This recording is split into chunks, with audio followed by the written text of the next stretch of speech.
欠司机这公车的车帮也着爱减少，民众坐车愈来愈无方便。系因为桃园的这个公车司机欠人，交通部宣布6月初1会搁再补贴驾驶薪水，一个驾驶会当摕到1个月1万块的补贴，一直到年底。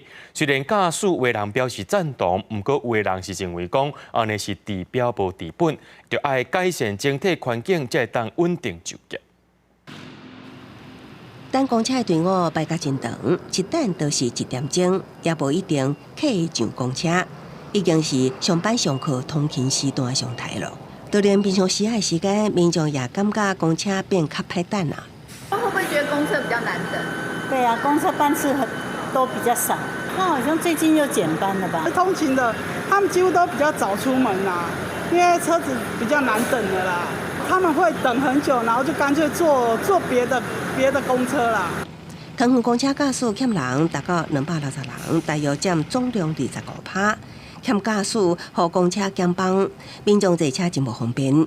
交通局检讨桃园驾驶员薪水，甲附近的乡北有相当差距。宣布6月初1起，搁增加驾驶薪水补贴，等于1个月加薪补贴1万到年底。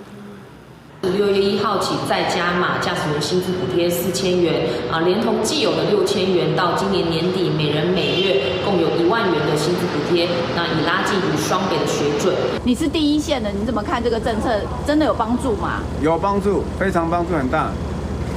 然后希望能持续下去，对我们的司机不会流动力会更好。针对薪水补助，虽然一线驾驶多数拢是拍破画好，不过也有驾驶表示是治标无治本，改善整体环境才会当稳定驾驶就业。交通局表示已经重新检讨市区客运业营运成本甲运价，最近送审计委员会定案，针对驾驶工时等整体环境待遇，也甲业者共同打拼，希望为根本解决问题。记者综合报道。